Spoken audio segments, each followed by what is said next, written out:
Welcome friends to another r/MaliciousCompliance video. I think if there's one thing you should comply to, it's to hit the like and subscribe buttons down below. That said, our first story of the day is by Hefe Brutus. No security light allowed? No problem. Years ago when my wife and I had purchased a home, the builder had told us it might be part of an HOA, depending on how many homes they ultimately constructed. We were among the first 5 buyers, so we pretty much had free range to change what we wanted. Via permissions from the builders, that those changes would be added to what was turned over to the HOA. And for as long as we lived there, the changes could stay. The one change we did was add a motion security light on the back of our fence. Because my neighbor's kid would smoke weed there and I didn't want to smell it sitting on my patio or when I had the windows open on nice evenings. Well, that went up my neighbor's butt sideways for whatever reason. And she refused to believe her kid would be doing that, even though it didn't point towards any other home. Just the grass between my fence and the woods. It kept the kids from smoking weed there without calling the cops on something so foolish and petty.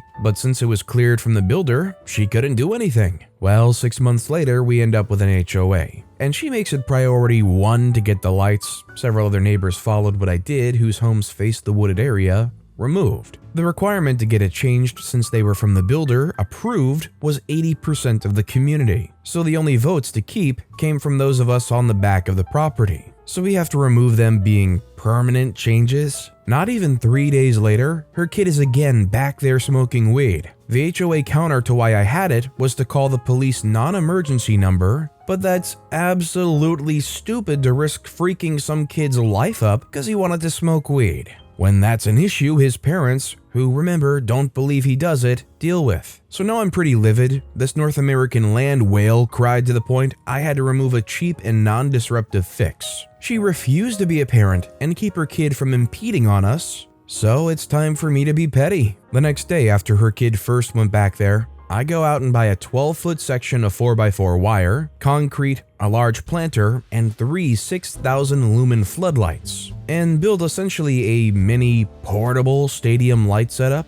rigged to the motion sensor. So whenever anyone passed by my fence, instead of being a small area immediately behind my house lit up, the sun came out to the woods with one light giving her home an X-ray. The first time her kid went back there, it was glorious. I got a picture of him with his bong in hand before he skirted off, so I could show her proof, and it sent her through the roof getting those free X-rays. I showed her the picture, and she still didn't care, saying if it goes off again, I'll call the police. And I was fine with it, because I told her they'd see the same picture I'd just shown her. In reality, they wouldn't, but Martha the manatee didn't know that, and I didn't expect her to try to call my bluff, which she never did, just complained to the HOA a lot. In the morning time, I'd lay the contraption down so it couldn't be seen, and raise it up after it got dark. About a week after this, I get a summons to the HOA meeting that's happening that week, and since it was disciplinary for my contraption, their lawyer was there and they want to hear the case. So I lay everything out, from builder to pictures showing how the original light didn't shine any brighter than the one on her porch and couldn't be seen from inside the homes, her vendetta to change the HOA rules to suit what she wanted. 3 of the 5 other neighbors who had to remove their security lights were also there to argue for getting them back when I went. After about 40 minutes, the lawyer comes back and pretty much said, "Well, Mr. and Mrs. OP, you're right. This isn't a permanent structure, so it technically is allowed, but you can't have a light facing her property any longer. In addition, by the 1st of next month, you will all be allowed to reinstall your smaller lights, as they did provide a measure of security that benefits the property as a whole." So, Martha the manatee was blessed with another week of the sun on a pole and being mad about it. Those of us who lived facing the woods got our lights back, and after reselling the lights, I made most of my money back that I spent on supplies making that monstrosity. It was absolutely worth spending the few $100s to out petty a bad parent and insufferable neighbor. Now, I of course absolutely hate HOAs. They're good for keeping the property value up, and a lot of times they might make you feel a lot safer, but I just hate the idea of paying to live somewhere where people can say, excuse me, your garage appears to be the wrong shade of depressed beige. You have 30 days to update it or you're going to get fined. That said, regardless of HOA, if your house faces the woods, Do you believe that anybody should be able to have security light on their house facing those woods, no matter what? Let me know what you think in the comments down below. This next story is by Epic Winterwolf, How Two Men Coexisted Without Killing Each Other, aka How My Great-Great-Great-Great-Great-Grandfathers Coexisted Despite Being Family Enemies. So this story comes from Scandinavia about 200 years ago, and it's been passed down my family on my maternal grandfather's side. And honestly, it's a less chaotic version of Romeo and Juliet. It started over land. My two great-times-5 grandfathers came from two rural farming families who had fought over land for generations. At that point in the 1800s, the families had come to a stalemate, though my 5 great-grandfathers still hated each other. Unfortunately, the eldest son of one fell in love with the only daughter of the other family. Now, unlike in Romeo and Juliet, my 5 great-grandmothers didn't care about the family feud. Instead, they encouraged the love, wanting to mend the rift between families. As it's been said, they hoped that the families uniting would end the land feud. After all, there's no land feud if the families were united and shared the land. Sadly, my great-grandfathers couldn't stand the fact that the two kids had fallen in love, and as the story goes, they did everything in their power to break up the love. Now, this story's likely gone through both the telephone effect and some embellishing, but fake letters, keeping the kids busy, and even cow manure in beds. I'm fairly certain that's not real, but then again, my maternal family has always been eccentric. Just a whole bunch of stuff that they pulled to try to keep the lovebirds, my 4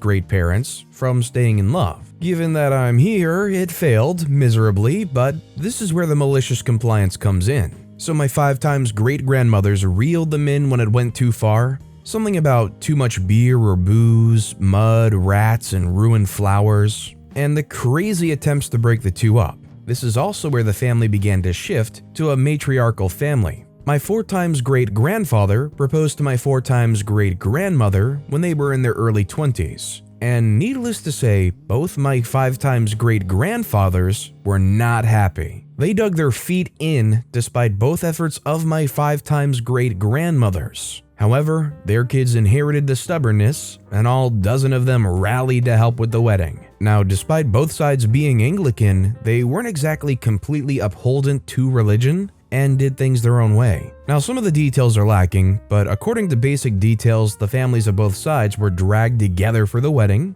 and both sides were eager for it. The feud was only held together by this point by the two fathers, who were the only surviving sons of their fathers who passed the feud on to them. So by that point, most of the two families were ready to combine their lands and get the feud over with. The boys of both sides built a house right on the property line between the two farms, where the wedding was to be held and the newlyweds would spend their lives. Wedding day comes, and as it goes, the bride-to-be stumbled upon her father and soon-to-be father-in-law, threatening each other with bodily harm. As it goes, she snapped at them loud enough for it to be heard across both properties, and said to them, as it's been said, as something along the lines of asking them to just ignore each other and not speak to each other, at least during the wedding. Well, it goes that after that, neither man spoke to each other or acknowledged the other's presence. If both were in the same general area, they would act like the other never existed. Both my 5 great-grandfathers never got along, and as far as I've been told, they never spoke with each other or acknowledged each other's presence for the rest of their lives. They took my 4 great-grandmother's request and extended it to their dying days, sticking to their own sides of the property unless they absolutely had to. Not even when one cow's herd got into the other's crop did the two acknowledge each other. Though according to my grandpa, who heard it from his grandpa, they were giving each other the stink eye the entire debacle. Now, this tale's been passed on as a moral story, the moral being that even if you hate your worst enemy, you can learn to ignore them if it only hurts others, including not acknowledging their existence for the rest of your life. I'm not gonna lie, this story sounds like the most quintessential family history, internal family civil war story that you almost just have to pretend no matter what that that's actually how it happened. It's just such a great background story to their family, and as somebody that doesn't know too much beyond just more or less their grandparent level, I think the fact that you have a story from great-great-great-great-grandparents and beyond is really awesome. But not just like knowing of them, but having such a really interesting story. This next story is by Witty Conference 5512, showing off the new pet. During my teen years, I had a fascination with spiders and eventually had a Mexican red-legged tarantula as a pet. I thought it was cool to see in its cage, and I loved watching it pounce on the crickets I fed it. I admit, I did not hold it that often because seeing those 8 legs move slowly as it moved from my hand up my wrist creeped me out. I started dating a girl from work, and she knew about my tarantula but was hesitant to agree to see it in person. Eventually she agreed that as long as it stayed in its cage. I agreed the tarantula would stay in its cage. A date was scheduled for her to come meet my pet. The house was clean and orderly for her visit. I entered the room first to show it was safe as she hesitantly walked down the hall. I could tell she was nervous, but the tarantula was in its cage as promised. As she approached timidly down the hall, I had a moment and hatched a plan. Spiders, as you may know, shed their exoskeletons as they grow. Although the abdomen of the spider exoskeleton does not survive the shedding, the main body part and all those legs do. I had several past sheds sitting on the shelf above the tarantula cage. I carefully carried one of the exoskeletons in the palm of my hand and then walked down the hall toward my girlfriend. This tarantula was mostly black with red bands around the joints in the legs, all 8 hairy legs. Tarantula exoskeletons are just as hairy as their living counterparts,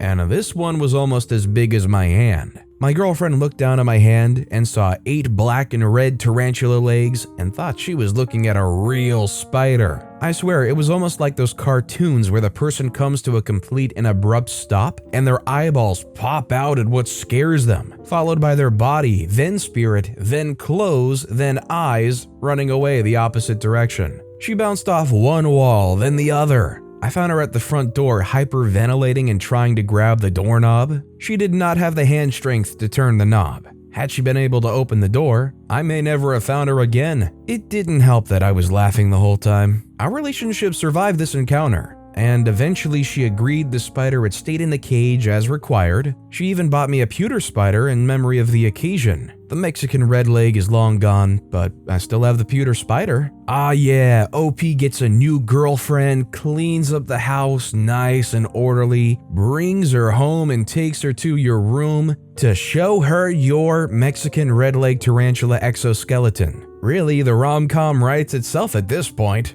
Our next story is by Sir Blabs-a-lot. Do my schoolwork and not make a noise? You got it. So at the beginning of COVID lockdowns, my nephew, maybe 6 years old at the time, had to do school from home. But being that age, he didn't quite get it and was under the impression that if he was at home instead of actually being at school, he didn't have to do anything. He'd rather be doing anything else. One particular day, he was being more stubborn than usual about it, and his poor mother, who was at her wit's end with him, trying to get him to do his schoolwork while doing house chores, while also trying to keep my niece, preschool age, amused, she resorted to telling him, "Sit down, shut up, and do your work." He finally relented and sat down at the dining room table and went at it begrudgingly. An hour or two goes by, and she's finished her chores and goes to check on him, only to see that the youngest child has ripped the curtains off the walls, rails and all. Not even gently either. There were chunks of plaster on the floor, and because she was at the other end of the house, hadn't heard a thing. She goes to my nephew,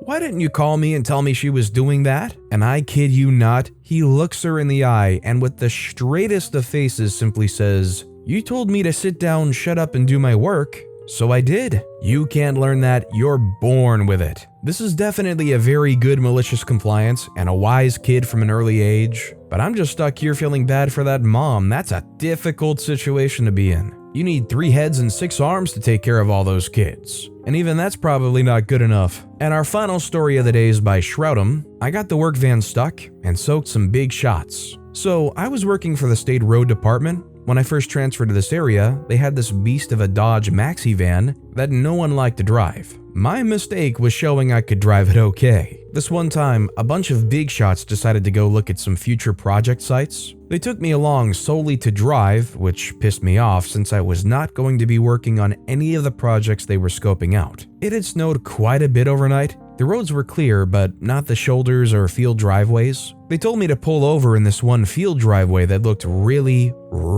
muddy. I protested, but they told me to do it anyway. Well, okay, I said. After they looked around, they all piled back into the van. Of course, it was stuck. All the big shots piled out to push, and I got a little heavy on the gas. They managed to push the van out, but all of them were covered in mud from the waist down. They all piled back in, and no one said a word to me all the way back to the office. They never took me out again solely to drive. Now, they might have ended up with mud all over their suits and stuff because OP was driving or whatnot, but I feel like they should understand that OP said, "I don't know, it's kind of muddy, I don't think we should park here." They should have realized that actually OP is the best person for that driving job because they knew what's what. But they were probably too prideful to ever have OP drive them around again after being covered in mud on the way back to the office. But with that being said, that's all the time we have for today. So of all these stories I've read today, which is your favorite and why? Let me know in the comments down below.